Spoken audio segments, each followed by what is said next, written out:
నమస్తే అండి. నేను వాణి. ఈరోజు మనం జాస్తి రమాదేవి గారు రచించిన మరో ముందడుగు అనే ఒక మంచి కథను విందాం.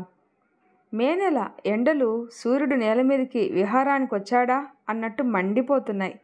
వివాహాలకి విసుగురాదు లేదు. వాటికి ఎండా వాన చలితో పనే లేదు. ఎప్పుడు ముహూర్తాలుంటే అప్పుడు అవి అలా జరుగుతూనే ఉంటాయి. పట్టుచీరలు కట్టుకొని ఈ ఎండల్లో ఎలా మసలాలో, ఎండకి ఆయిల్ ఫుడ్ తిని నీళ్లు తాగేసి దాహం తీరక చల్లని పానీయాలు సేవించేసి భుక్తాయాసంతో సతమతమైనా సరే పెళ్ళిళ్లకు అటెండెన్స్ వేయించుకోవాల్సిందే తప్పదు. ఎందుకంటే మనం వెళ్ళకపోతే వాళ్ళందరూ ఎందుకు వస్తారు? అదో సెంటిమెంట్ కదా. మల్లయ్య గారింట్లో పెళ్ళి. ఓ 1000 మందికి వంటకి కాంట్రాక్ట్ ఇచ్చేశారు. లేదంటే ఈ తిప్పలు తిరుగుళ్ళు ఎవరు భరించగలరు? షామియానా వచ్చేసింది. పెళ్లి మండపం రెడీ అయిపోయింది. బంధుజనం వస్తూ ఉన్నారు. షామియానా కింద కూర్చున్న జనం అస్సో ఉస్సోమంటూ బాబోయ్ ఏం ఎండలు, చూస్తుంటే వచ్చే ఏడాదికి ఉండేటట్లేం. మల్లయ్య తాటాకుల పందిరి వేసినా బాగుండును అంటూ ఐస్ వాటర్ తెస్తున్న అబ్బాయిని పిలవడం, గ్లాసులు ఖాళీ చేయడం. వధూవరులకైతే ఈ భయాలే ఉండవు. అంతా ఊహలు ఉయ్యాలే. అందులో ఊరేగుతూ ఉంటుంది మనసు తనువును. ఎప్పుడెప్పుడు ఆ గడియలొచ్చేసి ఒకటైపోతామా అన్న ఆరాటమే. వంటల వాళ్ళు ఆ రాత్రే వచ్చేశారు. కూరగాయలు కోసుకోవడం, పప్పులు నానబెట్టుకొని పెరుగు కోసం తెల్లవారకుండా లేచి పాలు కాచి బకెట్లలో తోడు పెట్టేసి బూరెలకి శనగపప్పు ఉడకేసి బెల్లం కోరి వంట మాస్టరు యాదయ్య పనివాళ్ళకి పనులు పురమాయిస్తూ హడావిడి చేస్తూ అచ్యుతానికి చేత్తో సైగ చేసి ఉల్లిపాయలు ఒలిచి సన్నగా తరగమని పురమాయించాడు. అన్నో, ఆవిడ మొత్తం తరిగేస్తే కూరలు, సాంబారు, బిర్యానీకి కూడా ఒకేలా ఉంటాయి పళ్ళికిలిస్తూ చెప్పాడు ఆమె పక్కనే ఉన్న రామ్గాడు. వంట మాస్టర్ యాదయ్య వాడి వైపు కోపంగా చూశాడు. ఆ యమ్మకి మనం చెప్పేది వినపడకపోయినా అప్పగించిన పని బాగానే చేస్తుంది. నీకులాగా చూసినప్పుడు చేసి చూడకుంటే సొల్లువాగే రకం కాదు. గమ్మునుండు, నీ పనేదో నువ్వు చెయ్యి అనేసి బూరెల కోసం నానబెట్టిన మినప్పప్పు బియ్యం కడుగుతున్న వాళ్ళ దగ్గరికి వెళ్ళాడు. అచ్యుతం తనకు పురమాయించిన పనిలో పడింది. తన పక్కనున్న వాళ్ళు అరిచి గీ పెట్టినా కూడా ఆమెకి వినిపించదు. అది వరమో శాపమో ఆ దేవుడికే తెలియాలి. మాటకి మాట తిరిగి ఇవ్వడానికి ఆమె గొంతులో నుంచి చిన్న ధ్వని తప్ప స్పష్టమైన మాట బయటికి రాదు. పావుగంటకు ఓసారి ఆమె ముక్కులో నుంచి విజిల్ వేస్తున్న శబ్దం వస్తుంది. అది ఆమెకి తెలియకుండానే వస్తుంటుంది. తెలిసిన వాళ్ళు, ఆ శబ్దానికి అలవాటు పడ్డ వాళ్ళు అచ్యుతం గారు ఇంకా విజిలేయలేదేంటి అని వేళాకోళాలు ఆడుతుంటారు. తెలియని వాళ్ళు అప్పుడప్పుడు ఉలిక్కి పడతారు. విజిల్ ఎవరు వేశారు అనేది తెలియక. అదొక గమ్మత్తైన పరిస్థితి. ఇవేం పట్టించుకోదు అచ్యుతం. తన పని తాను చేసుకుంటూ పోతూ ఉంటుంది. ఉల్లిపాయల పని పూర్తయ్యాక వంట మాస్టరు యాదయ్య దగ్గరికి వెళ్ళి నిలబడి ఇంకేం చేయాలి అన్నట్టు కళ్ళతోనే సైగ చేసింది. నిమ్మకాయలు ముక్కలు కొయ్యమని పురమాయించి చూపించాడు. అదయ్యాక సాంబార్లోకి ముక్కలు కోసే పని చెప్పాడు. మిగిలిన వాళ్ళు ఒక్కో పని దగ్గర గంటలు గడిపితే అచ్యుతం నిమిషాల్లో పని పూర్తి చేసేస్తుంది. ఒక్కోసారి యాదయ్యకి పురమాయించడానికి కూడా విసుగొచ్చేస్తూ ఉంటుంది. చెప్పడం అయితే చెప్పచ్చు, కానీ ఆమెకు అన్నీ సైగలతో చేసి చూపించాల్సిందే. అతను తప్ప మిగిలిన వాళ్ళెవ్వరు ఏం చెప్పినా ఆమె చేయదు. ఆమెంటే ఓ విధంగా అతనికి బెనిఫిట్. ఇద్దరు పని చేస్తుంది, విసుక్కోదు, అలసిపోదు. అతను ఎంత ఇస్తే అంతే తీసుకుంటుంది. మరోవైపు జాలి. ఆమెకి నాన్న వాళ్ళెవ్వరూ లేరు. ఎక్కడి నుంచో ఖాళీ విస్తరాకుల గాలికి కొట్టుకొచ్చినట్టు ఆ ఊరికొచ్చింది.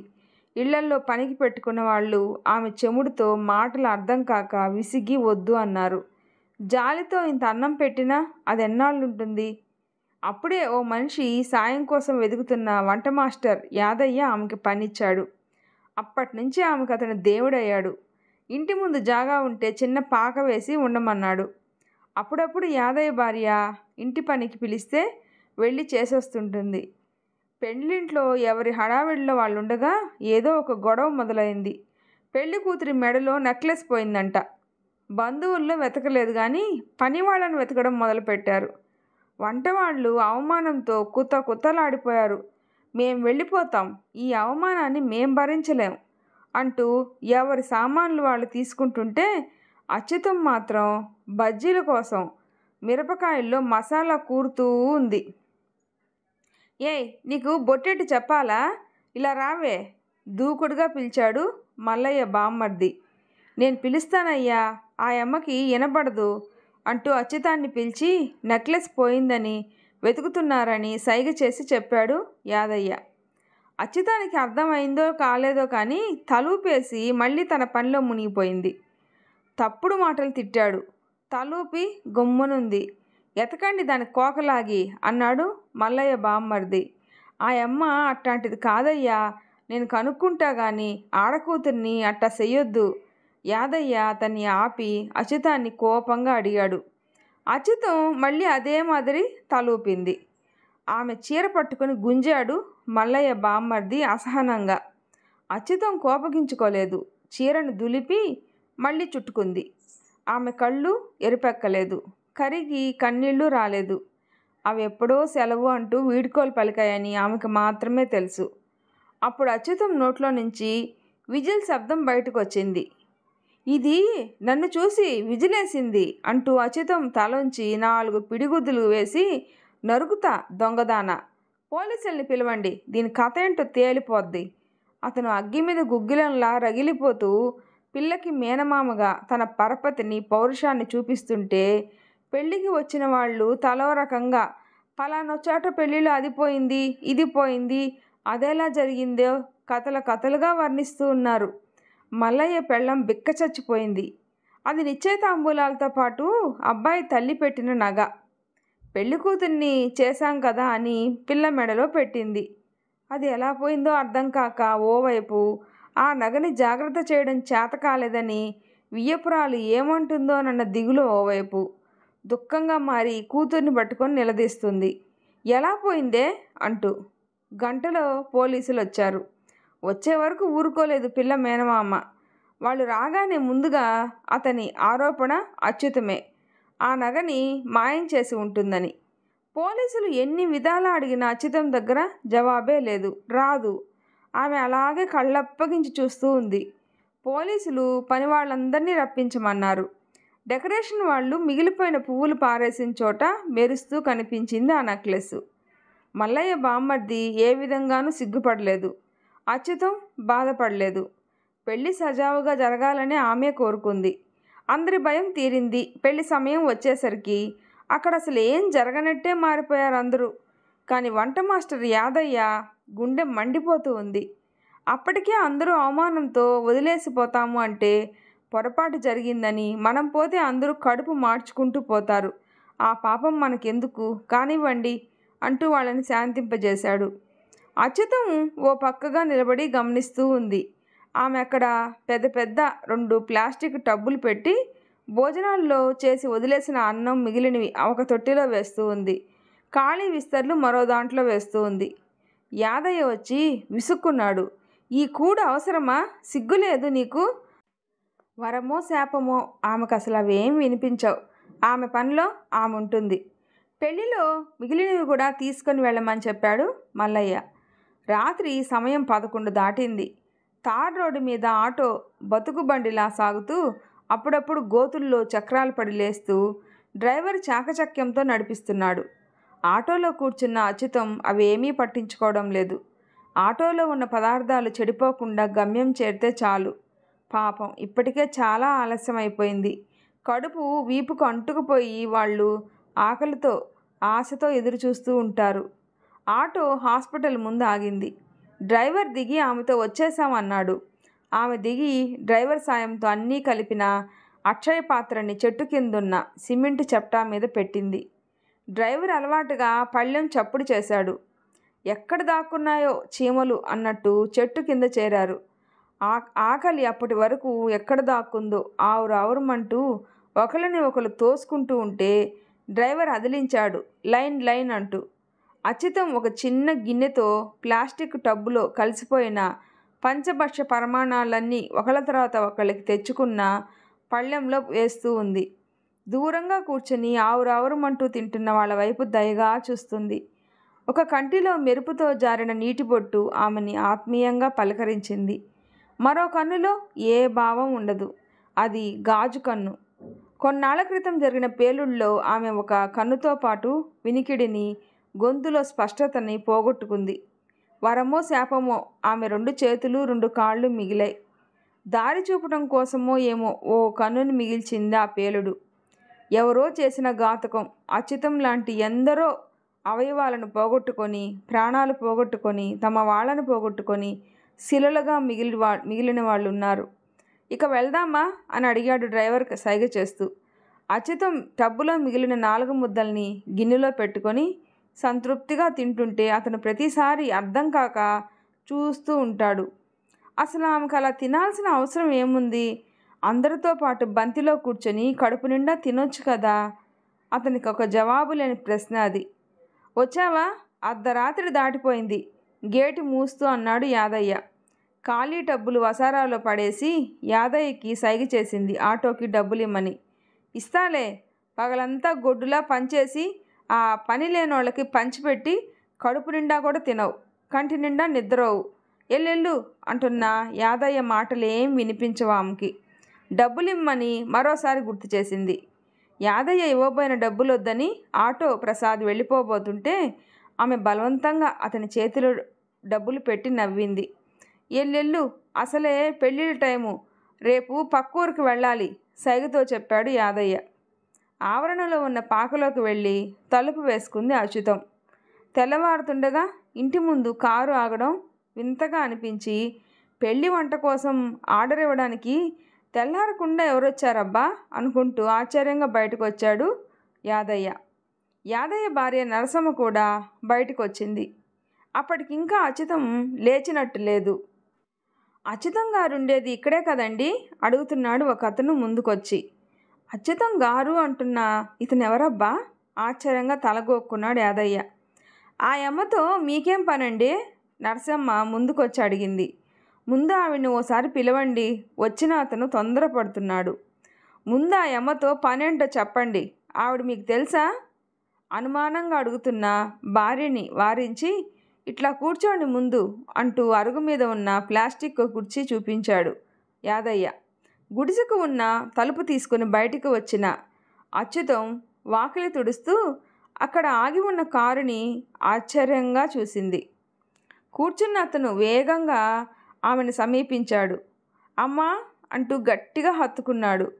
కుడివైపున కంటిగుడ్డుని తిప్పి చూసింది ఆమె. ఆ అమ్మ మీ అమ్మనా? ఆశ్చర్యం యాదయ్యలో. అవునండి, మా అమ్మ కోసం వెతకని చోటు లేదు.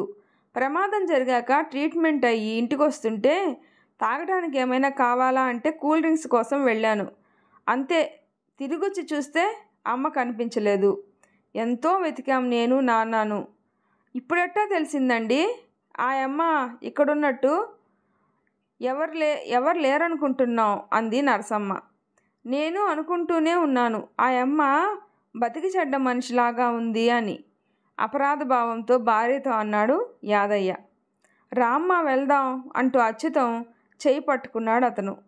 అచ్యుతం చెయ్యి విడిపించుకొని వాకిట్లో నీళ్లు చల్లి ముగ్గేసింది. పెరట్లోకి వెళ్ళి బావిలో నుంచి నీళ్లు తోడింది. స్నానం చేసొచ్చాక నరసమ్మ వైపు చూసి టీ కావాలి అన్నట్టు చెయ్యి చాచింది. అమ్మా వెళ్దాం పదా అని మళ్ళీ అడుగుతున్నాడు అతను. ఆ అమ్మకి నేను చెప్తానండి అన్నాడు యాదయ్య. నరసమ్మ టీ తెచ్చి అందరికీ అందించింది. యాదయ్య అచ్యుతంకి అతను ఎందుకు వచ్చాడో అర్థమయ్యేలా సైగ చేసి మరీ చెప్పాడు. ఆమె ఏ భావం లేకుండా కొడుకు వైపు చూసింది. అతని కళ్ళల్లో కనిపించిన ఆరాటం అర్థమైంది, కానీ అది ఎందుకో అర్థం కాలేదు. ఇప్పుడే వస్తాను, ఇక్కడే ఉండమ్మా అనేసి వెళ్ళిన కొడుకు కోసం ఆ రోజు బస్టాండ్లో ఎదురు చూస్తూ కూర్చుంది. రోజు గడిచిన రాని కొడుకు ఈరోజు వచ్చి రమ్మంటున్నాడు. ఏం జరుగుంటుంది? నాన్నకి ఒంట్లో బాగాలేదు. అమ్మ కనిపించినప్పటి నుంచి నాన్న ఆరోగ్యం బాగా పాడైంది. పిల్లలు బాగా బెంగ పెట్టుకున్నారు. ఇంకా పేపర్లో వేయించుదాం అనుకుంటూ ఉండగా టీవీలో అమ్మ కనిపించింది. ఎందరికో కడుపు నింపుతున్న అమ్మ అంటూ. ప్రాణం వచ్చినంత సంతోషం. ఆవిడ మా అమ్మ. తనెప్పుడు అంతే. అప్పుడే నాకు ఢిల్లీకి వెళ్ళాల్సిన పని పడింది. నేను నాన్నకు అమ్మని తీసుకురమ్మని చెప్పి పురమాయించి వెళ్ళాను. అమ్మ కనిపించింది అన్న సంతోషంతో నాన్నకి పెరాలసిస్ వచ్చింది. ఇప్పటికీ ఆయన లేవలేని పరిస్థితి. అతను చెప్పుకుపోతూ ఉన్నాడు. యాదయ్య వింటున్నాడు. అచ్యుతం జవాబు కోసం ఆత్రంగా ఎదురు చూస్తూ ఉన్నాడు. అతను పోనీలే, ఆ అమ్మకి ఇన్నాళ్ళకైనా మంచి రోజులు వచ్చాయి. లోపలికి వచ్చి భార్య నరసమ్మతో అన్నాడు యాదయ్య. ఏమో నమ్మబుద్ధి కావడం లేదయ్యా. ఆ అమ్మ గురించి టీవీలో వచ్చి నెలైంది. ఇప్పుడు ఈయన వచ్చిండు. మళ్ళీ ఆ అమ్మకి ఏటవుతుందోనని నరసమ్మ దిగులు అనుమానం వ్యక్తం చేసింది. నీ బుద్ధి ఖరాబ్ అయిందేమో. ఆ అబ్బాయిని చూస్తుంటే నాకు అట్ట అనిపించట్లేదు. బీరువాలో పైసలు తీసి ఆ అమ్మకి చాలా చేసింది మనకి, జాలి నిండిన గొంతుతో చెప్పాడు యాదయ్య. మొత్తానికి అచ్యుతం కొడుకు వెంట బయలుదేరింది. తెలిసిన వాళ్ళందరి దగ్గర సెలవు తీసుకుంది. చెయ్యి వదలని కొడుకు ఎక్కి కారులో కూర్చొని దూరమైపోతున్న యాదయ్య దంపతులు కనిపించేంత వరకు చెయ్యి ఊపింది. తర్వాత తన ముందు జీవితం గురించి ఆలోచిస్తూ ఉండిపోయింది. అమ్మా వచ్చేసాం అంటూ తల్లి చెయ్యి పట్టుకొని కారులో నుంచి దిగేందుకు సాయం చేశాడు అతను. నానమ్మ అంటూ పిల్లలు ఇద్దరూ అచ్యుతం కాళ్ళని చుట్టుకున్నారు సంబరంగా. రండి అత్తమ్మ. కోడలు ఆ చివరి నుంచి ఈ చివరికి పెదాలు సాగదీసి నవ్వింది. అంతా కొత్తగా అనిపిస్తుంది. ఇల్లంతా కొత్తగా ఉంది. అమ్మ నాన్న అంటూ తనకు పరిచయం లేని గది అన్నట్టు బెడ్రూమ్లోకి తీసుకువెళ్ళాడు కొడుకు. అక్కడ మంచంలో ఉన్నాడు భర్త. ఏదో అసహజంగా అనిపించింది. అచ్యుతం వెళ్ళి భర్త చెయ్యిని తాకింది సానుభూతిగా. ఏదో పాము పాకినట్టు భీమారావు కంపరంగా చెయ్యి వెనక్కి లాక్కున్నాడు. కంటిలోంచి నీరు జారబోయి సంశయంగా కంటి కొలనులోనే ఆగిపోయింది. నానా అమ్మ అంటూ కొత్తగా పరిచయం చేస్తున్నాడు కొడుకు. తీసుకుపో, నాకు నిద్ర వస్తుంది అంటూ అటువైపు తిరిగి పడుకున్నాడు భీమారావు. రామ్మ భోజనం చేద్దాం అంటూ అమ్మని అపురూపంగా డైనింగ్ టేబుల్ దగ్గరికి తీసుకువెళ్ళాడు. ముద్ద నోట్లో పెట్టుకోబోతే తను పంచే ముద్ద కోసం ఎదురుచూసి ఆకలి పొట్టలు గుర్తుకొచ్చాయి. కోడలు కొసరి వడ్డిస్తుంటే ఆమె విషం మింగుతున్నట్టుగా మింగింది. అర్ధాకలి అలవాటయ్యి 4 ముద్దలు తినగానే చాలు అంది కడుపు. భర్త పక్కనే మరో మంచం వేశారు. ఏదోగా అనిపిస్తుంది. ఆయన పలకరించడు. పలకరించాలంటే తనకి మాట లేదు. ఆయన ఏమన్నా అన్నా తనకు వినిపించదు. ఆయన కాళ్ళు చేతులతో తాకింది. అంతే, అతను కాళ్ళు దగ్గరికి లాక్కున్నాడు. అర్థమైపోయింది ఆమెకు. భర్తకు తను రావడం ఇష్టం లేదు. ఎందుకు? తను ఇంకా పనికి రాదనా? తన మంచంలో కూర్చొని తిరుగుతున్న సీలింగ్ ఫ్యాన్ వైపు చూస్తూ ఉంది. చాలా కాలం తర్వాత వచ్చింది. ఇది తన ఇల్లు అన్న ఫీలింగ్ రాదేమిటి? వీళ్ళు నా వాళ్ళు అనుకునే అలవాటు చేసుకోవాలేమో. కళ్ళు మూసుకుంది అచ్యుతం. మర్నాడు ఉదయమే నిద్రలేచింది. మనవలిద్దరూ రూమ్లోకి తొంగి చూస్తూ ఉన్నారు. చేతులు చాచింది. ముందు రోజులా వాళ్ళు చనువుగా రాలేదు. వెనక్కి జరిగిపోయారు. తన అవసరం ఎంతవరకు ఉంది వీళ్ళకి? ఏదో విషయం తేలిపోతే బాగుండు. మనసుకు పరితపించే శిక్ష అయినా తప్పుతుంది. యాంత్రికంగా పనులు చేస్తుంటే కోడలు అంటీ ముట్టనట్టు వారిస్తూ ఏదో అర్థం కాని నటనని ప్రదర్శిస్తుంది. తెరచాటున ఏం అర్థం దాగుందో తెలిస్తే ఈ రంపపు కోత ఉండదు. మంచంలో ఉన్న భర్తకి ఆసరా కావాలనా? అలా అయితే ఆయన తన వైపైనా చూడడే. అయినా అచ్యుతం కల్పించుకొని ఆసరా కావాలి అనుకుంటూ భీమారావు బాత్రూంకి వెళ్ళబోతూ ఉంటే తను తాకబోయింది. అడ్డుగా పనావిడొచ్చి భీమారావును చాకచక్యంగా అందుకుంది. అంతే. ఆ తర్వాత ఆలోచనలు సాగలేదు. పక్కకు తప్పుకుంది. ఆ రాత్రి తండ్రి కొడుకులిద్దరూ తన ముందే మాట్లాడుకుంటూ ఉంటే అర్థం చేసుకునే ప్రయత్నమూ చేయలేదు. కానీ అర్ధరాత్రి తనపై చేయి వేసి ఆహ్వానిస్తున్న భీమారావు రూపం చుట్టుకుంటున్న కొండ చిలువలా అనిపించి లేచి కూర్చుంది. ఇతగాడే కదా వద్దొద్దు అంటున్న ఇల్లంతా తిప్పించి తన ఇచ్ఛానుసారం లోబర్చుకొని నిజం చూపించేవాడు. భయంతో వణికిపోయిన ప్రతిసారి తన్మయత్వంగా నవ్వుకునేవాడు. ఆడదంటే అతని దృష్టిలో ఒక మైనం బొమ్మ. ఇప్పుడు ఒక కాలు చెయ్యి లాక్కుపోయినా ఇప్పుడెలా పరిగెత్తాలని తన వెంట? ఈ మైనం బొమ్మని ఎలా తన వైపుకు లాక్కోగలడు? కొడుకు చెప్పాడేమో అమ్మని భారీగా స్వీకరించు అని. ఆమె కంటిలో కనిపించిన భావం ఆ చీకట్లో భీమారావుకి కనిపించలేదు. తన చేతిని గెంటేసిన తిరస్కారంతో అహం లేచి నిలబడింది. ఎక్కడెక్కడో తిరిగొచ్చింది చాలక గీరబోతున్నావా అంటూ తప్పుడు మాటలు తిడుతున్నా అవేం ఆమెకి వినిపించవు. మంచం దూరంగా లాక్కొని పడుకుంది. ఇంత నటన ఎందుకు? తననెందుకు ఇలా బంధించాలి అని చూస్తున్నారు? ఆ రోజు కోడలు అన్న మాటలు ఆమెకి ఇంకా గుర్తున్నాయి. భీమారావుకి ఛాతీలో నొప్పి వచ్చిన రోజు హైదరాబాద్ తీసుకువెళ్ళమని లోకల్ డాక్టర్ చెప్పాడు. కొడుకు బ్యాంకు పాస్బుక్ కోసం వెతుకుతూ ఉంటే కోడలు అంటుంది, ఏలినాటి శని 7 ఏళ్లలో వదులుతుంది అంటారు. ఈ ముసలోళ్ళు ముక్కుతూ మూలుగుతూ చచ్చే వరకు మనల్ని పట్టుకొని వదలరు. ఏదోలా వదిలించుకోక దూరంగా పోదాము అన్నా వినవు. పిచ్చిమొద్దు, నాన్నకి రిటైర్మెంట్ దగ్గర పడింది. పిఎఫ్లు అవి చాలానే వస్తాయి. ఈ ఇల్లు మా అమ్మ పేరు మీద ఉంది. అదంతా కాదంటావా? ఉండని, ఏదో ఒకనాడు వాళ్లే పోతారు. కన్న కొడుకు ఓదార్పు. వాళ్ళు పోయేలోగా నేనే పోతాను. కోడలు పిల్లల్ని దబా దబా బాధింది. ఎప్పటినుంచో అదో పంజరంలాగే అనిపిస్తూ ఉంది అచ్యుతానికి. అయినా ఏనాడు ఎగిరిపోవాలనే అనుకోలేదు. ఏర్పరచుకున్న గూడును వదిలి ఎక్కడికి పోతుంది? తన వాళ్ళని కాదని ఎవరిని వెతుక్కోవాలి తను? ఏనాడు బంధాల నుంచి పారిపోదాం మన ఆలోచనే లేదు. కష్టమైనా సుఖమైనా తన వాళ్ళ మధ్య జీవితం గడిచిపోవాలి అనుకుంది. అందుకే ఆమె మౌనంగా ఉండిపోయేది. తండ్రి విలువివ్వలేదు కాబట్టి కొడుకు తల్లిని గౌరవించలేదు. భర్త ప్రేమించలేదు కాబట్టి కోడలు అత్తగారిని అమ్మలా భావించనే లేదు. ఏది ఎప్పుడూ పట్టించుకోలేదు అచ్యుతం. భీమారావుకు ఆపరేషన్ చేయాల్సి వచ్చింది. తను అతనితో పాటే ఉంది. కొడుకు అప్పుడప్పుడు వచ్చేవాడు. అవసరాలకి డబ్బు సమకూర్చి వెళ్ళేవాడు. ఆ రోజు డిశ్చార్జి అన్నారు. బిల్లు క్లోజ్ చేయాలి అని చెప్పారు. ఇంటికి ఫోన్ చేద్దామని కొంచెం దూరంలో ఉన్న టెలిఫోన్ బూత్ దగ్గరకు వెళ్ళింది. కొడుక్కి విషయం చెప్పి వెనక్కి తిరిగింది. పెద్ద శబ్దం, గోల గోల. ఎక్కడికో ఎగిరి పడిపోయింది ఆమె. స్పృహలోకి వచ్చి చూస్తే గవర్నమెంట్ హాస్పిటల్లో పడుంది. అక్కడ భర్త లేడు. దూరంగా కొడుకు నిలబడున్నాడు. ఏదో ఆసరా దొరికిందన్న సంతోషంతో నారాయణ అని గట్టిగా పిలిచింది. ఆమె వైపు ఎవ్వరూ తిరిగి చూడలేదు. అందరూ మాట్లాడుకుంటూ అటు ఇటు హడావిడిగా పరిగెత్తుతూ ఉన్నారు.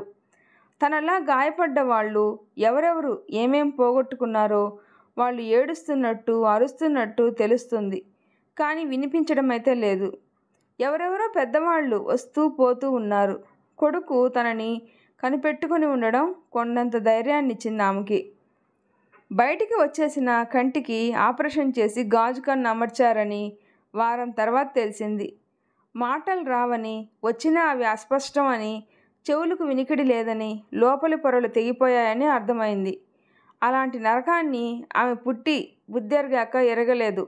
అయినా ప్రాణం పోయినా బాగుండునని కూడా ఆ క్షణంలో కూడా ఆమె అనుకోనే లేదు. తనకంటే దురదృష్టాన్ని అనుభవిస్తూ ఉన్న వాళ్ళనే చూస్తూ ఉంది. పోగొట్టుకున్న వాళ్ళ కోసం ఏడుస్తున్న వాళ్ళని చూస్తూ ఉంది. అవయవాలు పోయి విలవిల్లాడిపోతున్న వాళ్ళని చూసింది. తమ వాళ్ళ పొట్ట నింపటం కోసం ఆ హాస్పిటల్లో రక్తాన్ని అమ్ముకుంటూ ఆకలితో ఉన్న వాళ్ళని చూసింది. ఇన్ని చూశాక తన అదృష్టం ఎంతో అర్థమైంది. అచ్యుతం డిశ్చార్జ్ అయింది. అమ్మా ఇప్పుడే వస్తాను, ఇక్కడే ఉండు అని సైగ చేసి చెప్పి బస్టాండుల్లో కూర్చోబెట్టిన కొడుకు నారాయణ పొద్దువాలినా రేయి తెల్లారినా మరో పగలు గడుస్తున్నా రాలేదు. ఆమెకు అర్థమైంది వదిలించుకోవటం ఎంత సులువు అని. హాస్పిటల్లో ఉండగా ఒక్కసారి కూడా రాని భర్త బంధం ఆమెకి ఎంత పలచనో తెలియచెప్పింది. జీవన పోరాటం మొదలుపెట్టింది. బస్టాండులో చేయి చాచింది. చివాట్లు తింది.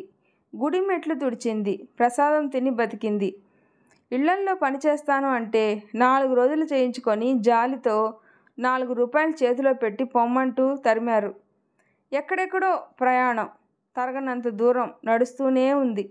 అప్పుడే వంట మాస్టరు యాదయ్య ఆమెకు ఓ ఆధారాన్ని చూపించాడు. ఉండటానికి ఓ గుడిసెను కూడా ఏర్పాటు చేశాడు. గూడు కూడు నీడ యాదయ్య ఆమెకి దేవుడే అయ్యాడు. రోడ్డు పక్కన చెత్త కుప్పల్లో తిని పారేసిన అన్నం కోసం కుక్కలతో పాటు వెతుకుతున్న వాళ్ళని చూసింది. పెళ్ళిళ్ళల్లో ఫంక్షన్లలో తినిపారేస్తున్న అన్నం కూరలు స్వీట్లు కుప్పతొట్టెల్లోకి పోవటం చూసింది. అందుకే అదంతా తనే పోగు చేసి మూసుకుని వెళ్ళి ఆకలితో ఉన్నవాళ్ళని పిలిచి కడుపు నింపటం దేవుడు తనకిచ్చిన వరం అనుకుంది. ఇంత హఠాత్తుగా నారాయణ వచ్చి వదిలించుకున్న బంధాన్ని తగిలించుకోవాలని ఎందుకు తనని తీసుకొచ్చాడు? కొడుకు మాట విని తనపై చెయ్యి వేసి దగ్గరకు రమ్మని పిలుస్తున్న భర్త, ఎప్పుడూ లేని నటనతో కోడలు ఏమై ఉంటుంది? ఆ రాత్రి ఆమెకు అసలు నిద్రే రాలేదు. మర్నాడు ఆమె ఆలోచన తెగిపోయింది. అచ్యుతం ముందు ఆమె అనుమతి కోసం అన్నట్టు ఆరాటంగా ఆత్రంగా ప్రత్యక్షమైంది 1,00,000 రూపాయల చెక్కు. ఆమె సంతకం కోసం కొడుకు కోడలు ఎదురు చూస్తూ నిలబడ్డారు. ఆమె ఏం ఆలోచించలేదు, సంతకం చేసింది. ఇంకా ఎక్కడైనా సంతకం కావాలా అని సైగతో అడిగింది. కొడుకు తటపటాయిస్తూ ఉంటే కోడలు హుషారుగా ముందుకు పెట్టింది. అచ్యుతం పేరున ఉన్న ఇంటిని తన పేరుకు మార్చుకుంటున్న దస్తావేజులు. సంతకం పెట్టిచ్చేసింది. వాళ్ళ ముఖాల్లో ఆనందం తాండవిస్తుంది. లేచి భర్త ఉన్న రూంలోకి వెళ్ళింది. అతనికి ఏమైనా కావాలా అన్నట్టు సైగ చేసింది. తనతో ఏం సంబంధం లేనట్టు ముఖాన్ని అటువైపుకు తిప్పుకున్నాడు. ఆమెకేం బాధగా లేదు, కానీ దుఃఖం తన్నుకుంటూ బయటకు వచ్చింది. ఎండిపోయింది అనుకుంటున్న ఒంటికన్ను చెమ్మగిల్లి చెరువైంది. గుండె మంటని ఆర్పటం చేతకానట్టు గుమ్మరిస్తూనే ఉంది కన్నీళ్ల రూపంలో. ఈ లోకంలో కల్మషం ఎరుగనివి అవే కాబోలు. సంతోషానికి దుఃఖానికి ఒకేలా స్పందించి మేమున్నామంటూ స్వచ్ఛందంగా ముందుకొచ్చేసాయి. చాలాసేపటి తర్వాత అచ్యుతం తేరుకుంది. తన గుడ్డల బ్యాగ్లో సర్దుకుంది. గడప దాటబోతుంటే కొడుకు చేయి అడ్డుపెట్టి ఎక్కడికి అన్నట్టు చూశాడు. కోడలు తనకేం సంబంధం లేనట్టు దూరంగా నిలబడింది. పిల్లలు రైలు ఆట ఆడుకుంటున్నారు. నానమ్మ కాసేపటికి వేస్తున్న విజిల్లు వాళ్ళకి భలే సరదాగా ఉంది. ప్రాక్టీస్ చేస్తున్నారు. కోడలేమో అప్పుడప్పుడు నవ్వు దాచుకోవడం తెలుస్తూ ఉంది. కొడుకు చేయి వంక కొన్ని క్షణాలు రెప్ప వేయకుండా చూసింది అచ్యుతం. కడుపు కోసి వాడిని బయటికి లాగినప్పుడు దుఃఖం రాలేదు. తనతో తల్లిగా గుర్తించినప్పుడు దుఃఖం రాలేదు. ఇప్పుడే వస్తాను, ఇక్కడ ఉండు అని నమ్మబలికి వదిలేసినప్పుడు దుఃఖం రాలేదు. లోకం ఇలా మారిపోయిందా అనుకుంది. కానీ 5 ఏళ్ల తర్వాత పేలుళ్ళలో గాయపడ్డ వారికి సహాయంగా అందించిన 1,00,000 రూపాయల కోసం తనని దగ్గరుండి చెయ్యి పట్టుకొని తీసుకువచ్చిన కొడుకుని చూస్తే దుఃఖం ఆగటం లేదు. ఆమె కడుపు కింది భాగంలో గర్భసంచి బరువుగా వేలాడుతున్నట్టుంది. అచ్యుతం కడుపు కోత గుండె గోడల్ని తాకి గాయం చేస్తుంది. అది మొద్దుబారక ముందే తనే ఈ పంజరంలో నుంచి బయటికి అడుగు పెట్టాలి. తన కోసం ఎదురు చూసేవాళ్ళు ఉన్నారు. ఇప్పుడు అప్పట్లా ఎక్కడికి వెళ్ళాలి అన్న సమస్య కూడా లేదు. ఎలా బ్రతకాలి అన్న ఆలోచన అంతకంటేనూ లేదు. వద్దు అనుకున్న బంధాలు అనే కుబుసాన్ని గడప లోపలే వదిలి తన కోసం ఎదురు చూసే వాళ్ళ కోసం అడుగు బయటకేసింది అచ్యుతం. ఈ స్టోరీ మీకు నచ్చినట్లయితే ప్లీజ్ లైక్ చేసి షేర్ చేయండి, సబ్స్క్రైబ్ చేసుకోండి. ఈ స్టోరీ ఎలా ఉందో తప్పకుండా కామెంట్ చేయండి. Thanks for listening.